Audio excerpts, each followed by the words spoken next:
Awesome. So today we're talking a little bit, going back to our newsletter, we're talking a little bit about venture investment, institutional investment into the crypto space, and how, crypto angel investors, i.e., the OGs in the space, are feeling. We just got off the call with one of the accelerators that's working with one of my ventures, and they're basically saying, 3-4 months into work with them, they're saying, "Hey, we can't really do much in terms of the seed raise because." The market's really down, it's really bearish, and none of the tokens are getting that 10x 100x uptake that you're seeing in ICOs, IDOs, IEOs, and all the other ways that these tokens were launched in the last few years. So that was kind of I'd say an interesting discussion this morning. Are you seeing that, Adrian, with any of the tokenized projects? I am. It's really interesting because the investors have so much expectation. They're like, oh, it'll be Shiba. It'll be a 1,400% return in 2 months. It's just crazy. So there's a lot of expectations that have to be adjusted, and you have to set the expectations of your investors correctly. And then you got to look at the roadmap. Like I see them basically buying on hype and then being disappointed. So due diligence, due diligence, due diligence, and lawyer, lawyer, lawyer. My three favorite words: lawyer, lawyer, lawyer. Yeah, and so it's really interesting for me. There's a huge dichotomy between the crypto market that we know in terms of angel investors and other participants in our space that are sort of building these companies, and the institutional investors. That's the first time since I've been in this market where I'm seeing a huge dichotomy. If you talk to institutional investors, and we're going to have Galaxy present their venture capital report not this Wednesday, but next Wednesday. So please join us at the Salon. It's just a phenomenal report that really looks at how the $33 billion were spent last year by top tier VCs and institutions in the crypto market, and no one's really paying attention to this. This is a huge, I would say, telltale sign as to where this is going, and just their positioning. I've spoken with them this week as to how they see tokenized projects as 70% of their focus, right? So this is not going away. These there's always like this underlying discussion whether tokenization is going to work long term, if it makes any sense, what project does it make sense for. But the investors see the value of it. Why do they see the value? One, you can see the liquidity of a project and how the community responds to a project that you are investing your venture fund into much earlier. So this liquidity helps the institutional investors gauge the viability of projects, much sooner than we were even a few years ago, when you had to wait 7 to 14 years to see an outcome, to see an M&A transaction, to see an exit through an IPO, or to have the company fail. Those are your three options. Now you have multitude of options, and you have a way to gauge them if you have a tokenized project. So this is really fascinating to see the dichotomy of opinions right now. Frank, how are you today? Hey, I'm well. Yeah, I just got back really. So yeah, just kind of catching what you're saying, and I'm really excited because I think this week was kind of a game changer for me. Or last week, I think since the Super Bowl and Snoop Dogg announcing the that he bought he bought back his Death Row Records label, and then now he wants to run it as an NFT label. I think that really got me because me, I've always been in the music industry, kind of like making music for TV and all of that stuff in the background. And now I can see that that's probably where things are going to go, where everything on that label is going to be tokenized. Now, going back to the catalog of the artwork that is there, whether it's music, video footage, photographs, all of it is all going to be, I reckon, tokenized. And I'm curious to see how that's going to be run because I think a lot of other uh, um, labels or other businesses that are running there in a similar way are going to maybe move to that similar model. So I'm just curious to see how that's going to work since it was announced. I'm curious how it's going to work now. Here, Russell, you had a question. Welcome. Hi, yeah, no, I was interested in on the investor side that you were just discussing about, like saying about different ways in which you can kind of like get investment in. I mean, I'm actually going through that process right now myself to raise it for my marketplace. So, my question like was, I know you briefly kind of spoke about it, but what would be kind of like the best way, so to speak, in getting investment in? Because I know you mentioned about like IDOs and also just like the traditional way of getting investment in, and then plus DAOs. I mean, what's kind of like the best way that you've seen to get investment in? I'm Russell. Hi, Russell. Tell us a little bit about your business, and then we can kind of break it down into categories of options for you. Yeah, sure. So, I own basically a NFT music platform or like a marketplace. So in the same space what Frank is talking about in the music industry, basically. Where the marketplace has been built to obviously help musicians to be able to create their own NFTs, whether they're big or small, be able to sell their NFTs, but also to bring kind of that the artist fan interaction back, and also that showcasing as well. 'Cause for a long time now, for a long time, musicians have been not able to kind of like communicate directly with their fans, so to speak. So, especially on platforms like Spotify and all that, and streaming platforms. So, obviously, the NFT space is a huge game changer, and I've been in it in the last year myself. But basically, yeah, with the marketplace, people can obviously create their NFTs. They can resell them in the marketplace, like secondary marketplace. And yeah, that's kind of like an overall kind of summary of it, really. So yeah, basically, I'm trying to raise the investment right now for the marketplace, so that we can use that money to bring in more features, take it to kind of like version one of what I call it, but also to kind of like bring in resources as well, like getting a team in and etc. as well, so that we can start growing the platform from the MVP launch to version one, basically. So yeah, that's kind of like where I'm at the moment, and I was thinking about IDO, because I thought it'd be a great way to kind of reward people, like reward fans, etc., for participating in various things in the marketplace, etc.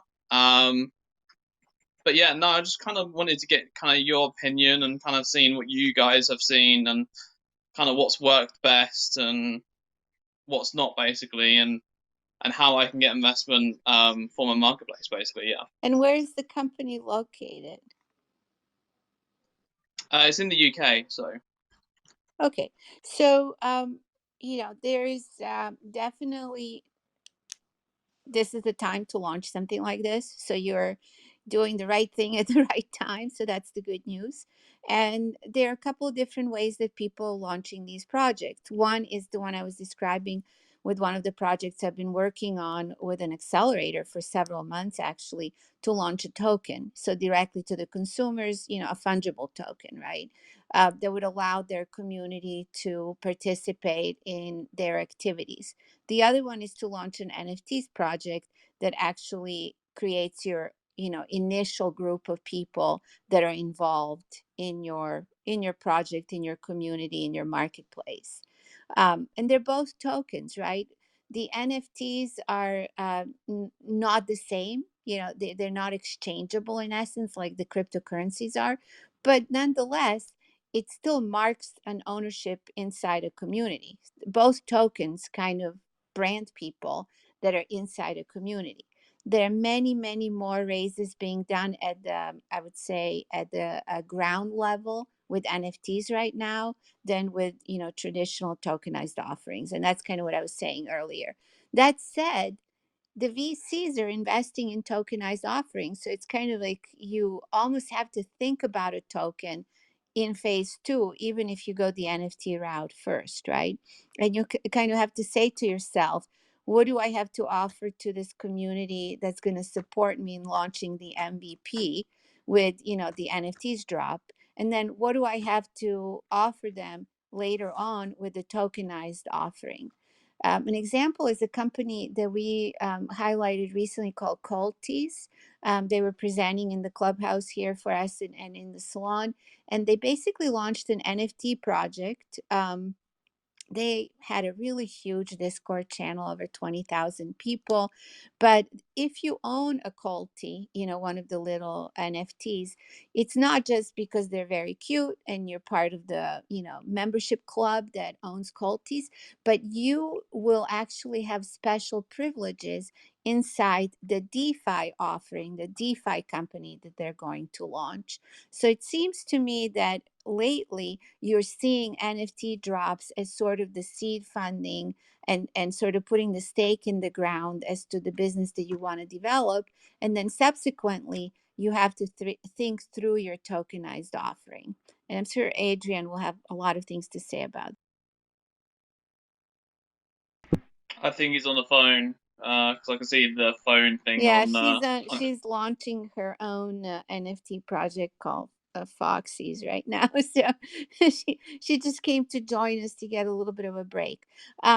Yeah. So is that what you're thinking of? Are you thinking of an NFTs drop at this point? Yeah, I mean, I was thinking of doing a PFP, but like I've seen too many PFPs, and yeah, I was thinking about going down that route, but I was also thinking I do like the idea of doing an IDO though, and being able to have that so that we can kind of reward people for you know for being just a big part of the community, so to speak, and also for interaction with the platform and stuff like that. So there's I don't know. Yeah, I do like the idea of an IDO though, 100%. But the thing is, though, I'm a bit unsure on kind of how hard it is to do an IDO because I know you got to do obviously all the whole white paper and all that sort of stuff, and that can be like a mind blowing challenge kind of on its own and stuff. So yeah, that's just kind of like my worry if I was going to go down the IDO route. And with the IDO, what's really interesting that I'm seeing right now in the marketplace is that the initial investors, the pre-seed and seed investors into the IDO, they want to see quite a bit of uptake in the ventures because the crypto markets are down.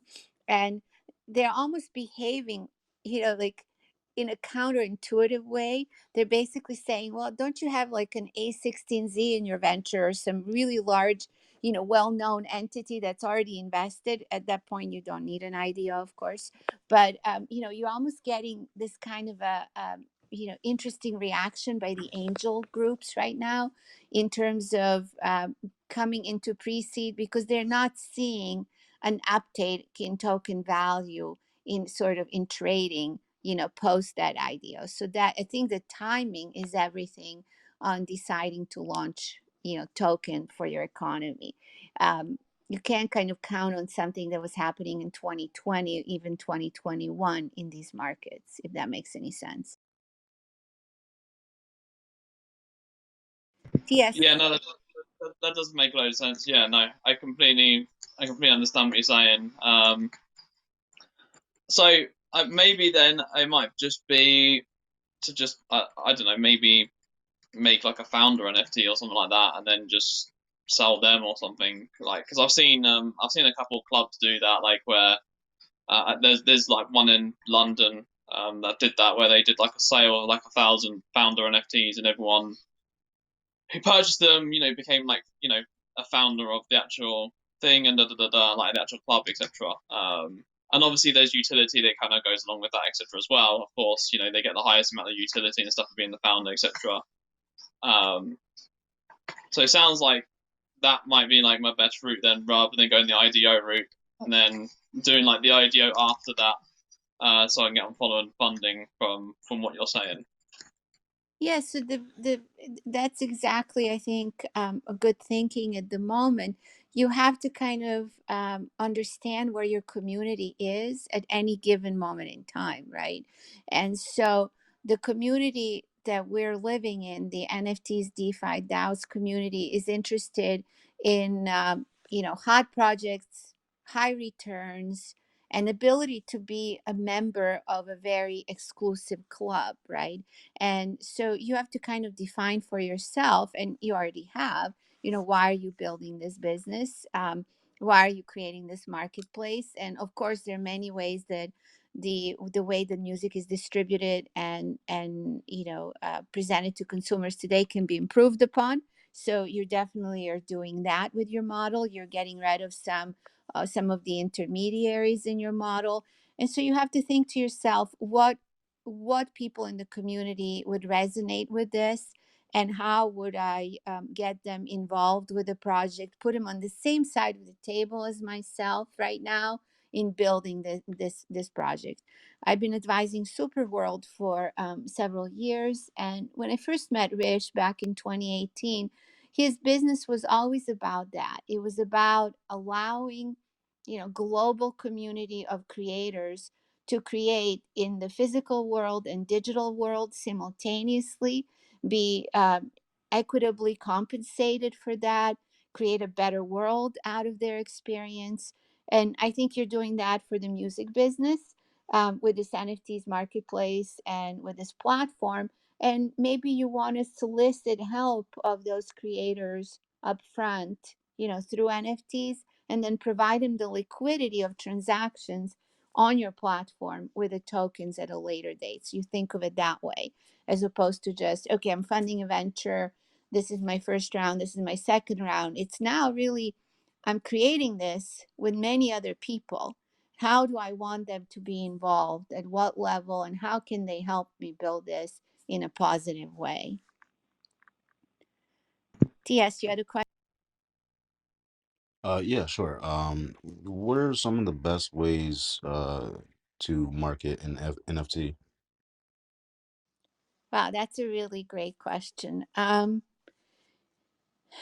was just working on a marketing plan for a company that I've been working with on an NFTs drop, and traditional integrated marketing plan of earned media and paid media still stands, and you have just multitude of creative agencies and marketing agencies on planet Earth that are all working with NFTs right now. So if you look at the traditional integrated marketing plan, that all still stands.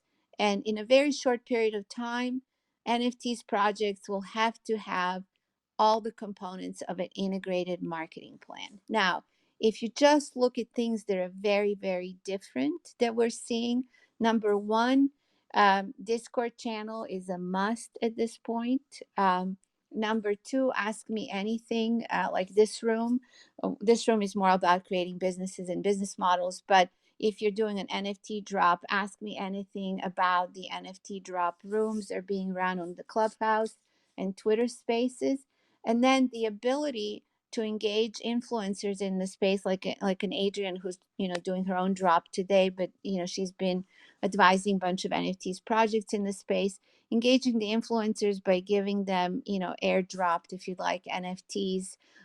That's been, I would say, the three things that I've noticed over a period of time that have been connected to successful projects. Beyond that, press releases are huge. So if you think that your project can launch and have a successful outcome without a very, very well developed plan of press releases, that would be a wrong take, on the space. So it is the projects that have write-ups, in Medium, on the Medium platform. It's the projects that have write-ups in top-tier media, like, Fortune magazine, Forbes, things that were written up in Wall Street Journal. So really top-tier media placement has helped a lot of projects do well.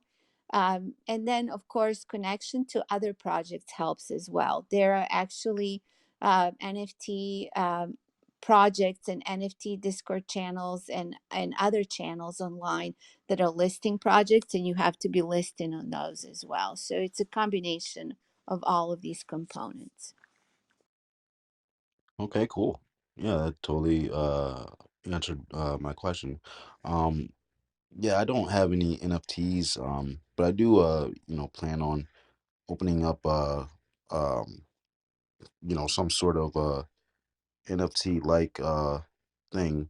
Um, I have a magnet that I created when I was younger in elementary school. Like I drew a picture and turned it into a magnet.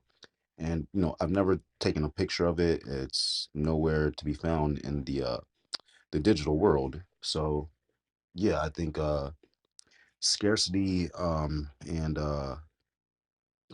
scarcity is very important for I think in an NFT as well as influence. But yeah, I think it's very interesting how people are just flooding into this community of NFTs, DeFi's, and uh, DAOs. So yeah, I think it's pretty interesting. Yeah.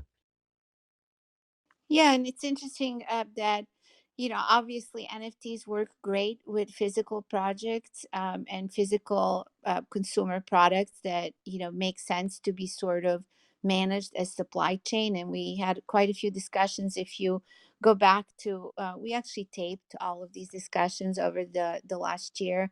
If you go to our website, I'll post it in a second here, or if you go to our YouTube channel, you can hear some of these discussions as to how consumer goods and NFTs as supply chain should work.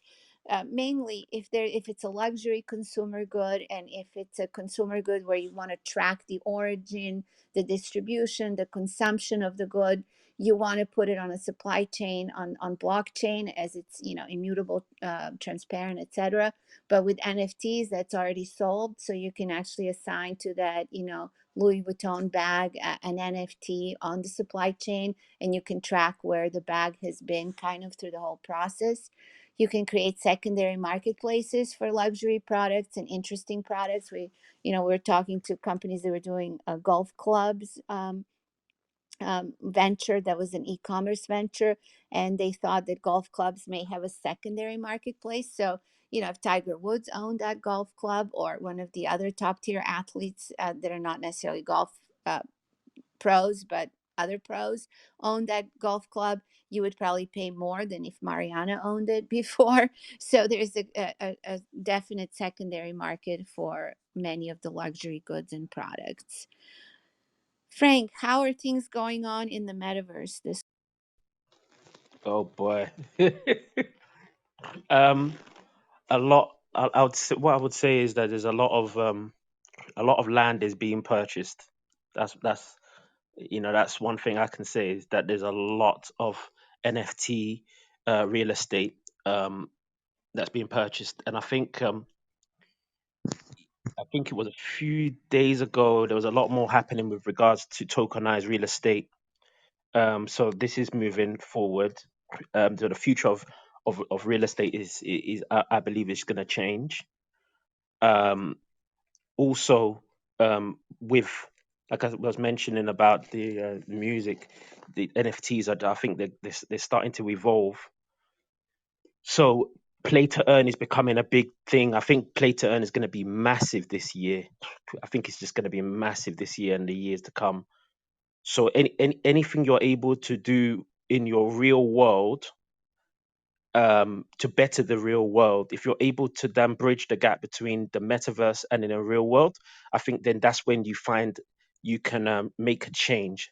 Like what I can't remember the name of the guy that spoke earlier about Russell. Sorry, I'm just looking at my screen now. So what Russell was saying about building capital, I think that especially now, there's so much hype in NFT drops. um, any NFT drop, a lot of the NFT drops that I've seen out there, it's FOMO that is making them get the hype and go viral. So when they go viral, obviously they hit their mark, and that's fine. Not everybody's going to do that. So the organic way of growing these things would be, like I said, like what Mariana said about the traditional way of doing things. Um, when you are able to then mix what you're doing NFT wise, and how you connect it with AR and VR, and bettering the real world, either bettering the musicians, their world, how they live, how stuff has changed from COVID till now. If you're able to better their life, their world, get them paid, those are the businesses that I think are going to do very, very, very well. So thinking about how those people can eat, because me coming from a place where I taught myself to make music years ago, and I understand how hard it is to actually make money. You can have the music, but if people are not watching or listening to you, you're not making money. How do we get the people on the ground, buy them, to get them to buy in, and get them to make money, get them to be excited about your community, get them excited about your products, your NFTs? Once you get them in a community to excited about it, then they will stick with you like glue to the products that you release as part of your ecosystem. Maybe you might have one NFT drop, and then later on, that NFT drop gives them access to a certain perk, or something you want to give them access to, a certain area of your project that you have that is only for certain people who have a certain NFT. So it's just building that community and getting those people who are on the ground to feel like, you know what, there's some value to getting onto this, being a part of Russell's business. I want to be a part of this because it's going to help me to be able to make better music, or it's going to help me to be able to earn more. So this is what I'm seeing in the metaverse at the moment. Real estate, entertainment, media is just I see things are really rumbling, and they're gonna really do well. Any business that is focused on that, like you are, Russell, I think is gonna do very well. Yeah, awesome. Dave, you had a question? Yeah, I do. Thank you. Um, I guess I wouldn't consider myself very computer savvy, but I've taken some time to kind of try to understand Bitcoin and just going through these NFTs and stuff. I have a really hard time understanding um, how they how they benefit things. Like, are is the intention to have them on a decentralized network or a centralized network, um, or like a variety of them? Like for instance, real estate. Like, would you would you want that on a decentralized network? Then, if there's an error, it can't be fixed. Yeah, that's a really good question. Um, I think some of the reason why the NFTs have just gotten such notoriety lately is that there's a huge interest from celebrities and top tier brands that poured into NFTs over the last year. And it's almost like every Fortune 500 company, every top tier brand, every major consumer brand, and every celebrity has, basically been enamored with NFTs. So that's driving the adoption of the market. It's really more consumer driven than what the crypto adoption was. And I'm glad that, you learned about Bitcoin and why it's important and what it does for us, as the world, etc. But at the end of the day, the crypto adoption was driven by developers, but people who are very technologically savvy. The NFTs adoption is driven by consumers, by a global community of consumer brands, and that is a much more powerful marketing platform to develop projects on. So you're seeing a lot of entrepreneurs entering the space and looking to participate in the space, building ventures that appeal to consumers. So this is more of a creative and consumer revolution of the space versus the developers segment, which was part one of it with crypto developments. Why does it mean anything? It means people are buying into memberships of different companies. They're helping the companies get off the ground faster. It's kind of like crowdfunding and crowdsourcing at the most basic elemental level that many of the crowdsourcing platforms were not able to give us because of the regulation attached to them. Okay, I think I kind of understand what you're saying, but I think maybe I didn't um, express my question well. Like, is the idea to have decentralized platforms to run NFTs on, or centralized? Oh, yes. So everything in the blockchain is decentralized. I mean, okay, so Binance is centralized, Coinbase is centralized platform, but the idea behind a blockchains like Ethereum and Solana and Algorand's of the world is that these are actually decentralized networks. So they're immutable and they're transparent. And you can't just, back out of a transaction without everyone else knowing that this is happening. So at the very basic level, it's transparent to the community. So when you get to these crowdfunding and crowdsourcing experiences with the community, which NFTs drops are literally that, everybody in the community can see everything that's happening in the community. Everybody in a DAO can see what's going on in the DAO. It's transparent to the community. That's why these decentralized ways of organizing are taking over right now. Now, can there be, like, for instance, if let's say I painted a really nice picture and I made an NFT of it or whatever, like, how do you enforce anything about that on a decentralized network if somebody was to copy it and create a new NFT of it? So each NFT is basically logged into the network. Like it's a unique NFT.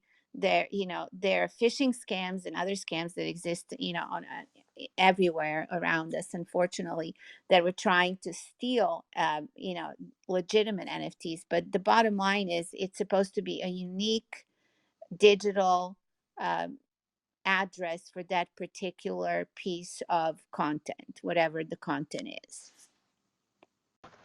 Yeah, but the address is unique, but the content isn't, right? So I guess, like, I understand blockchain a little bit in the sense that, like, Bitcoin more or less is like something in the blockchain, whereas when you try to tie something that's not part of the blockchain to it, you almost need an enforcement or um, a centralized network, where running these things on decentralized networks doesn't seem to make sense to me, because it's like, if you buy something on OpenSea, that OpenSea is kind of the centralized enforcement, but I can just copy everything and put it onto a different website.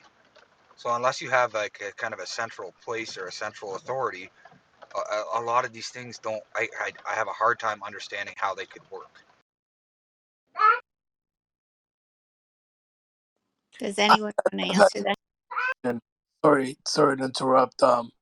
Dave, if I understand what you're saying, because I've brought this up numerous times on these platforms, and the vibe that I get, it's that is the Wild West and nobody really has an answer. So you're pretty much saying what protects the copyright. Let's say, for example, if you buy an NFT, that NFT could just be out there somewhere else, correct?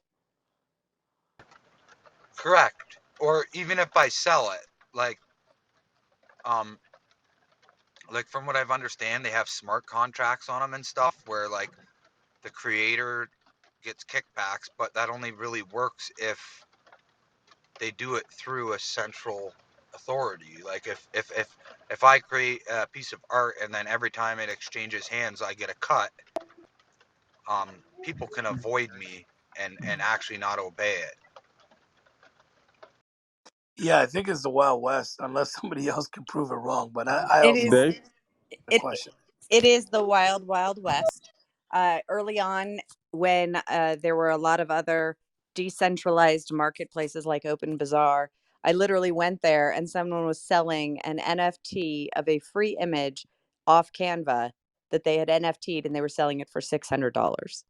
Another one, an artist minted the cover of his album, um, and all the songs on it, and then someone else minted the cover of his album and linked all of the YouTube music videos, and he was selling his for 100,000. So somebody thought they were getting a screaming hot deal and bought it for 10, when really it everything was already free, and it was a fake. And OpenSea doesn't back you up on this. They will literally refund you your transaction fee, which is nothing, and that's it. And Two so and a you're half out the percent. NFT.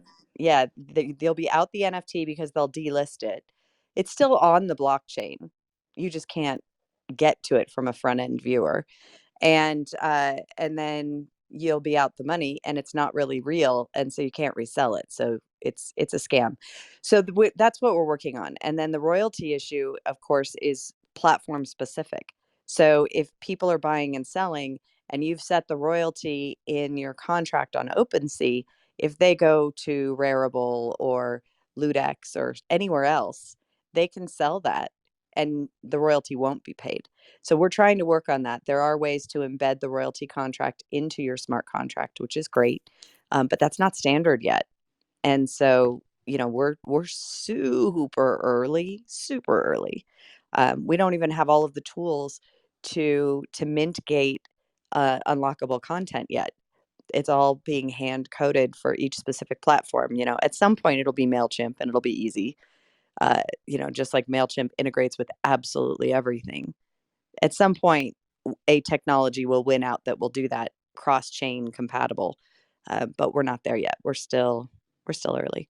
So basically, to confirm what you're saying is there is no regulatory or regulation watchdog that, for example, right now, I could literally go into OpenSea, create an account, and upload a Bob Marley song Yep. and sell And NFT. Bob, and then you'll get a DCMA takedown request. OpenSea will delete it and ban you.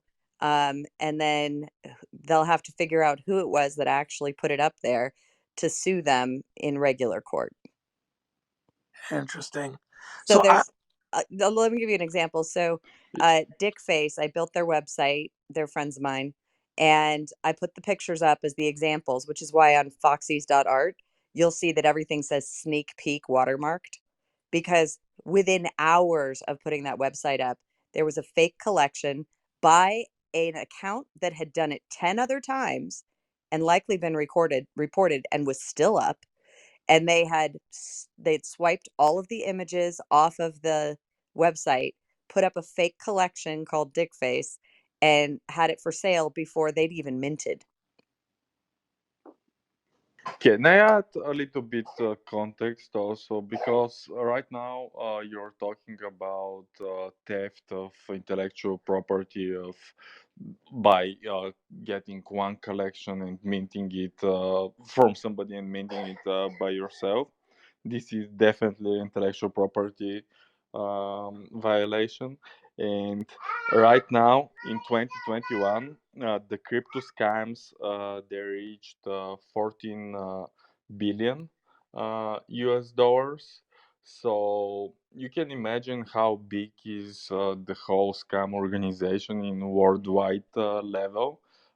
And discussing just copycats of different collections, then it also falls into the collectors' playground to do their own due diligence to make sure that they are buying the authentic collection, that they are not buying the fake one. They can do that through verifying the links from the official project. They can verify the smart contract, and those things with royalties, they are existing. And what you're saying, they are not available to you because programmers have to develop custom smart contracts in order to mention the royalty fees between which wallets they can be distributed. This is available. There are so many tutorials on YouTube even. You can see how to write a smart contract. There is games, cryptozombies.io, that are also teaching how to write a smart contract.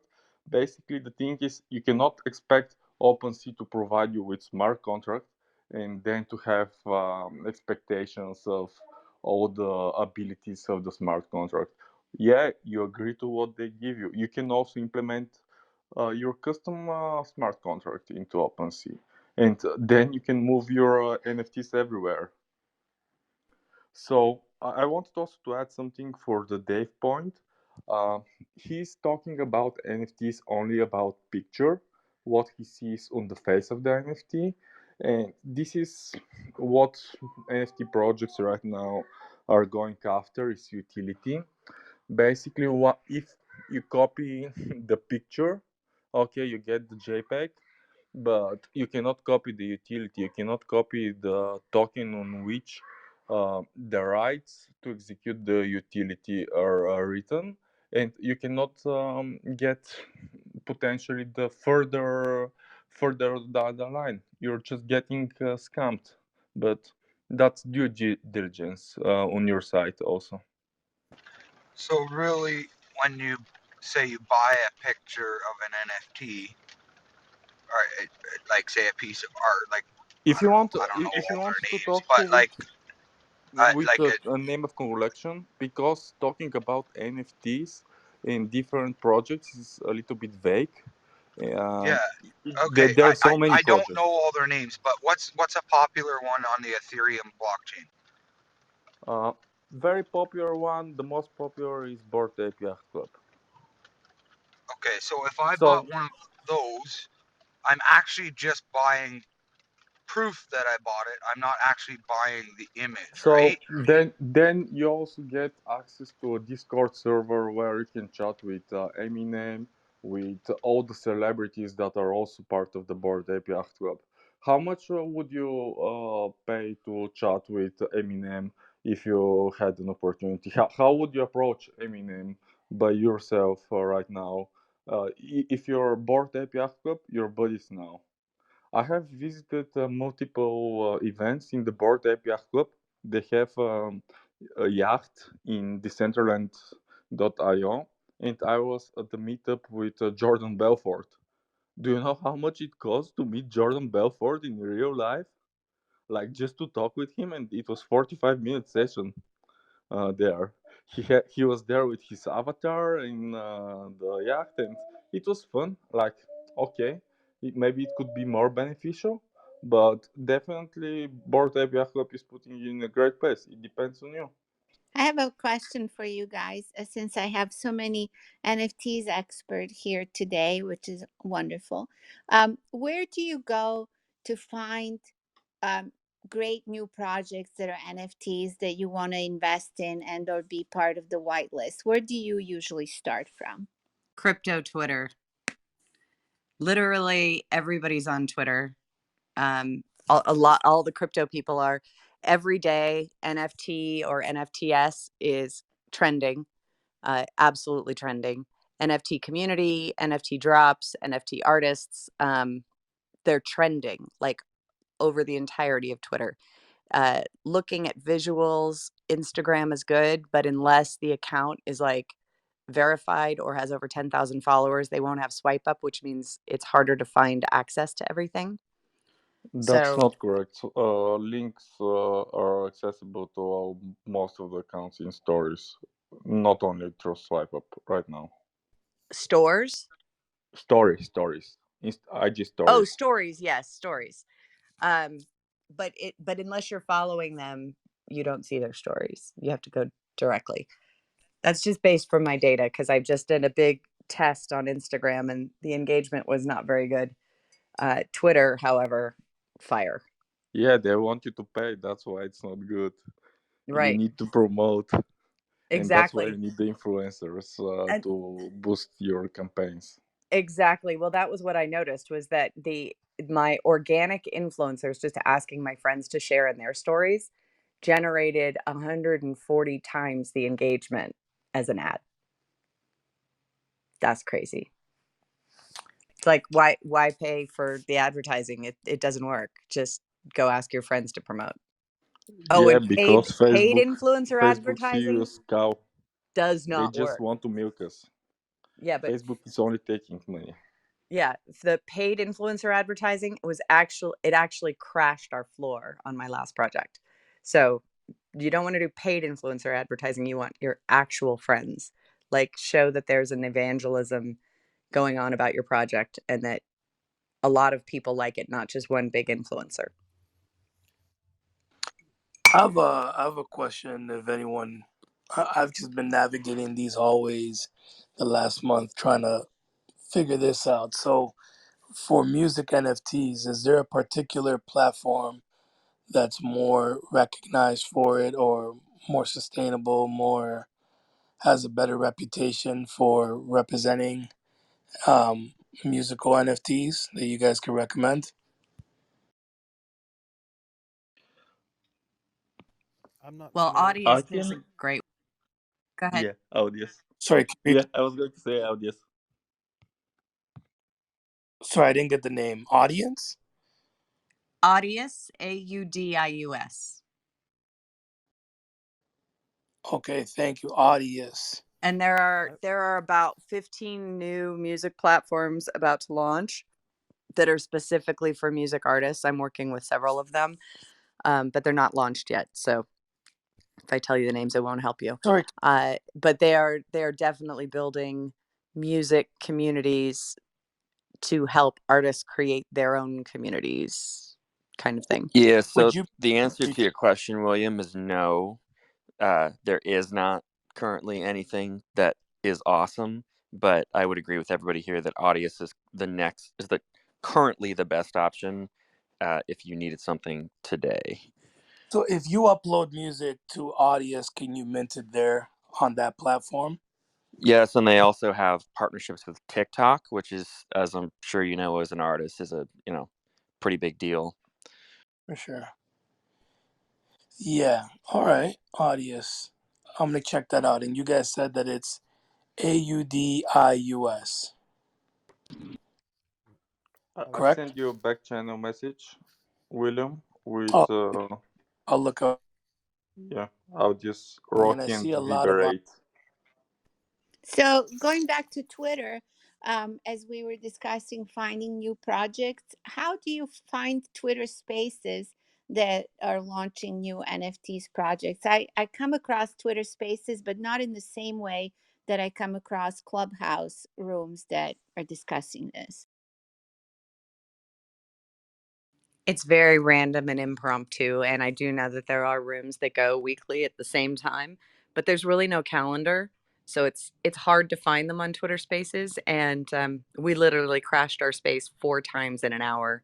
It just shut down. The room just ended magically. So I think it's still buggy. It's still fragile. Clubhouse is definitely, if you can get the audience over here, because a lot of the audiences and a lot of the old OGs from Clubhouse moved over to Twitter Spaces and they're having huge rooms over there, but you never know where they are. Yeah, and how many people, your room crashed with how many people in it? Only 120. And then the second time we opened it, like 60. And then the third time we opened it, like 25. And then the fourth time we opened it, 12. So it's not like we were overloading anything. Fascinating times. Everything is crashing on us. Um, guys, do you have any questions? Sansu, you just joined us. I was just going to mention to William that there's a platform launching called snowcrash.com. It's Sorry, by Andrew, a you family. sound very low on my end. I don't know if anybody else could hear you. Speakerphone. Bob Dylan's family is launching snowcrash.com on the Solana network. I don't know any other platforms. I'm new to the space, but I just happen to know that they're putting out, I think, Bob Dylan stuff, and someone said the entire Sony music library. So that's about all. And what is that called? Sorry. Snowcrash.com, which is the same name as the book that theorized the metaverse and I think cryptocurrency back in the 80s or something like that. And also OG2D, which is original to digital. They focus on verified, like, certificate of authenticity verified projects. And they just acquired the most epic, awesome library of music I can even imagine. And I can't say any names yet, but if you have not seen OG2D, I would check it out. And then the other thing is their wallet that they have, which is OG Pay. It's a custodial crypto wallet, but when you hold your NFTs in there, they are insured for $30 million.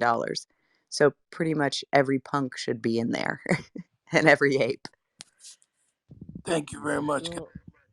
is it individually 30 million or group insurance? Sweto, we can't hear you. Is that individual insurance or a group insurance of 30 million?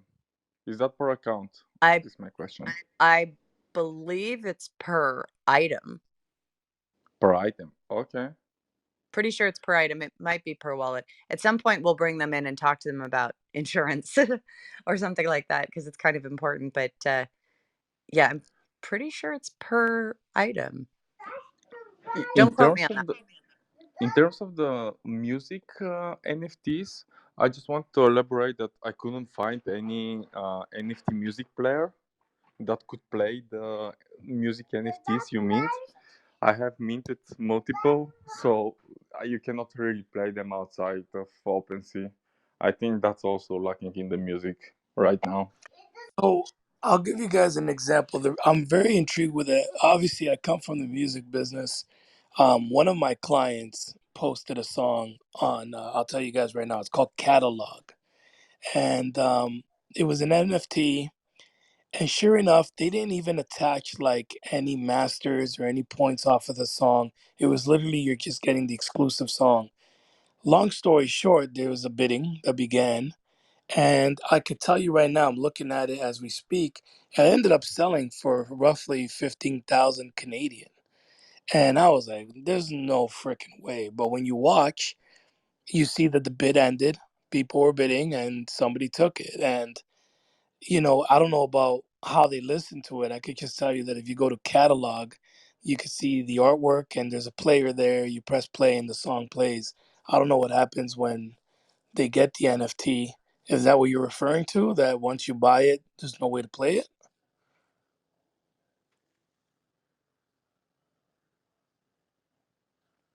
I think we may have lost him. Um, Yeah. yeah, it really depends what the underlying content rights are for the NFT, right? So you literally could have bought just the album cover, or you could be buying the album, or you can be buying a song on the album, or you can be buying rights to go to the music festival or a behind the scenes event with the band, et cetera, et cetera. So it's almost like thinking of a creative project or a creative venture that you're launching, and then assigning the digital identification, the NFT, to the set of rights in that venture. So it really depends on what those rights are. You can also have, obviously with the Bored Apes, you don't own any sort of commercialization rights down the stream. You own all the commercialization rights down the stream, sorry, but with like a crypto pill, you don't. So you could be buying an NFT that has image or music content associated with it that you can actually then use to create other projects with. So you really have to set up the terms of what constitutes the ownership of that NFT, almost like a contract. For sure. When you navigate through catalog, it tells you the percentage. I guess there's what they call the percentage is kind of like a royalty payout every time it exchanges hands. And then they have the contracts I could see attached to them. Um, but I guess somebody else had asked this question. It's how do you see that these contracts pull through? Like, I mean, if there's no watchdog, you could pretty much get robbed. Like, I could tell you right now, I'll sell you this NFT and I'll give you this, this, this, and this. But if you don't give it, there is no regulation. It really is the Wild Wild West. My opinion is that it's no different in the default world. The only difference is you can track where the money's going through wallets. And I think if a scam is big enough, right now the Ethereum network can reverse transactions, but they tend to only do that in the $1 billion kind of scams, not in the thousands or even $1 million ones. but it's a more traceable crime, so people are more vulnerable when they try to take something and hide the loot, but they can't hide it. So it's a contractual transaction, William, right? It's like you're trading something with someone else in an open marketplace. I advise a company called Monax. They can actually allow you to attach a legal contract to your transaction.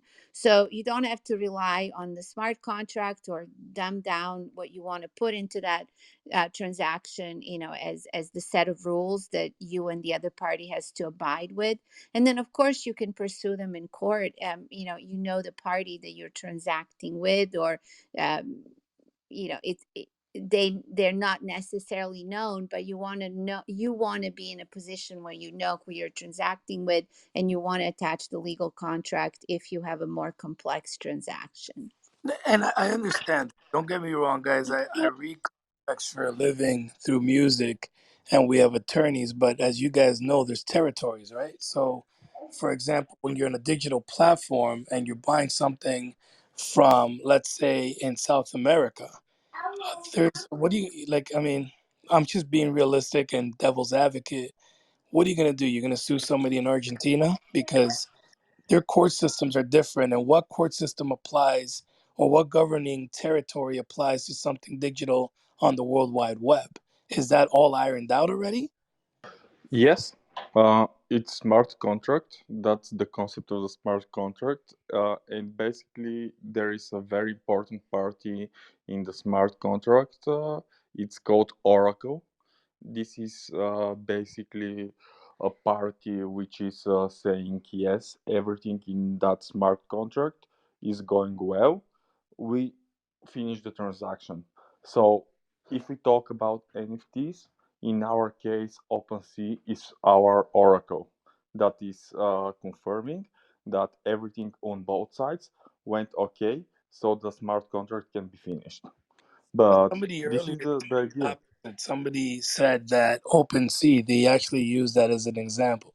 That you and I believe it was a gentleman named Dave that asked like whether or not like right now I could just take a screenshot of somebody else's NFT or upload a Bob Marley song Yeah, and but then Dave didn't understand the NFTs, and now you're quoting him in front of people that didn't even hear him. Uh, no, I'm basically, using that as an example. So what I'm yeah, saying to yeah, you but is this that is how we spread misinformation around, and we put yeah, some stuff around. Yeah, you can screenshot an NFT, but minting an NFT doesn't mean that you make an NFT valuable. The valuable part is coming from the creator, from the environment that creator create about his collection, from the value that he's bringing, from the potential value, from the FOMO, from the commercials. If you screenshot somebody's NFT and mint it, you basically conduct theft. And even if you sell it, like how far down the line you're going to go. Also, there are coming some kind of regulations, KYC, known as Know Your Customer, and money laundering. Um, so the regulations are going to tie up more and more with the time. But the things Dave is talking, I think it's just infantile people thinking that they're over smart and they can steal the board ape yacht club. Okay, you can copy the board ape yacht club, but you never be the board ape yacht club. You never have the intellectual property rights over the NFT to create a merchandise collection or to collaborate with Adidas to create a line of shoes or something, because board ape yacht club is branding of something that gets very popular and you can sell easy when it's popular. That's it. And your NFT is proving that you have the original, because how many of the the fake clothes do you value? You value the real one, and people are going to start to understand how to evaluate which one is the real one and which one is the fake one. We are just too early, and people cannot or don't know how to make their own due diligence. I But spent a lot of correct me if money. I'm wrong though. When the question was brought up and all these people were on the stage, nobody at any point with any authority said no. It's actually regulated. It was actually stated that it's the Wild Wild West because I don't know anything about it. However, from what I've seen in every room that I go into, I've The not regulations. once. I've sorry. Let me finish. I've not once have heard one individual proclaim that it's not the Wild West. They all say that, for example, the lady that was just on, she says, well, when this type of, if any scam occurs, OpenSea will just give you back your transaction fee, which is nothing, quote unquote. So um, until now, I heard that there's one company that she had mentioned that's giving some sort of insurance, a $30 million insurance. But I guess what I'm getting at is you're telling me that there's a Oracle, if I understood you right. So there is a governing body that's governing every different platform and confirming that you're not getting scammed, or is there not? It's either can't be gray zone, right? It's either there's regulations, there's an actual body, a governing body over NFTs, or there isn't. It's either one of the two, right? Can So I try to you answer? took OpenSea. This is marketplace. This is not NFT. It's different. So then we have different NFT collections that are being populated on different blockchains. You have Ethereum, you have Polygon, you have um, Solana, you have uh, so many. Then you have DAOs, which are different platforms. We have so many different kind of products that are so much different, and everybody is just trying to get what works on Ethereum, move it to Polygon. Then some people are trying it in Solana, and everybody is just trying to figure out what's working right now. And you're right, there is no global regulation, but the services that are going through some kind of regulations, they try to put effort to get according to KYC and AML. So those are the major regulations at the moment. But it is wide west. It is very ugly for me, the whole crypto thing, and I think th- all the scams that are happening are not happening because of technology performance or anything. It's just human behavior or human misconception. I have a thing to add to that. There are different levels that you have to look at this on. Cryptocurrency exchange on the blockchain are kind of like a UPS delivery driver. The Oracle thing is verifying that the package was delivered and that there was indeed a package and money exchanged, but it doesn't necessarily observe as a computer program that inside is an NFT that you were promised. So just like shopping on eBay, actually, it's better than eBay. In eBay, you can send money to someone and you hope the package arrives. And then all you can do is leave a bad review and apply through the eBay program to get a refund. In this case, the eBay service is guaranteeing the delivery, but not what's in the box. It just is seeing that the transaction occurred. So the know your buyer statement earlier, or you know your seller, is to analyze that the person is indeed the authentic owner. In my case, I'm just entering this space, and I have this great photograph that I did like 8 years ago. The guy who made Ethereum, but there's already dozens, if not hundreds, of NFTs for sale of this or derivatives of this work on the NFT platform. So I'm actively, and you can quote me on this one. I don't mind you talking about my case because I'm having to look at it from an old school copyright standpoint that people have ripped off my work and been selling it actively for years now. And I didn't know about it until the last 2 weeks. And as I go forward to put down my NFT, I'm going through the steps of authenticating that I am the author of the image. Here are the email exchanges between me and the guy in the photo. Here are the high resolutions that I have. And I have to go through certain auction houses to confirm that they understand that I'm that person. And then they start taking down the images at my request. Or I can contact the people who are making derivatives of copies of my work, if it's a nice artist who did something really nice, I can maybe come up to a better arrangement with them because they're just a struggling artist, right? And I can see everything they've created, who it's sold to, or whether it's sold at all. And it's a better environment because in the real world, all the knockoffs that I had, I have two major knockoffs in my life, this image and one from Burning Man. The one from Burning Man, I can't even find how far it's been ripped off and used. And at least in the NFT space, I can identify the trail and the You value. could follow it. Yeah. Now, I guess the only slimy, grimy part of this whole NFT, whether it's art or music, and the downfall that I see is that unless you're aware, anybody can pretty much break a copyright law and apply it to an NFT, as you've been a victim of, and it's pretty crappy. Like, cause I mean, nothing stops us right now from, like, I own a recording studio. You know, people trust your music. You could just put that out there. Not to say I would ever do that, but you get what I mean. It's like the music and or the artwork gets put out there, and I wonder if copyright law would even apply, like, to NFTs. Like, you know, like somebody could take a picture. I could click on Andrew's photo right now and use his likeliness. Like, literally take a screenshot of your picture and sell it as an NFT, correct? Yes, but the trick is an NFT is not necessarily the piece that you're buying. It's the certificate pointing to the piece. So if they copy it in any way, shape, or form and display it anywhere, that's the copyright infringement. If they list it as an NFT, I don't think there's a legal definition about whether or not they're selling. Well, they're selling your digital assets somehow, so there's something to sue for. The jurisdiction is the only big. Jurisdiction, got you. And that's kind of what I've been kind of paying attention to.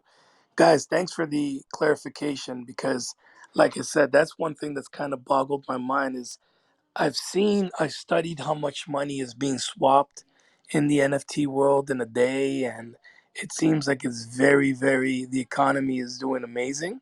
And like I said, a client of mine sold their NFT for, I want to say it was 4 Ethereums, 4 point something.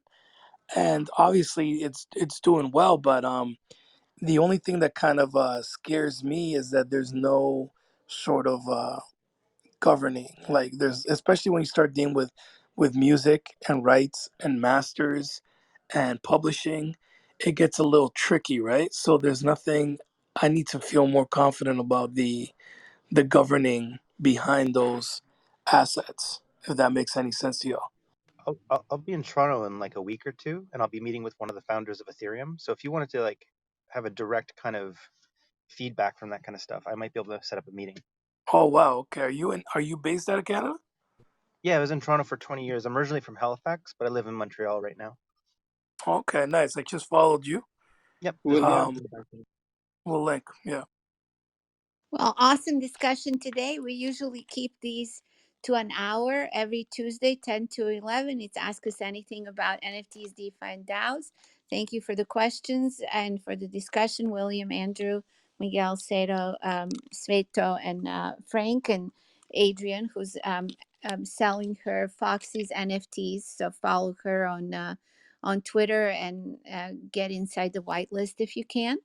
Um, we are doing Create Unicorns with NFTs, DeFi, and DAOs session tomorrow at 1:30 p.m. Pacific Standard Time through the Infiom Salon. We do these every week, so join us if you can tomorrow as well.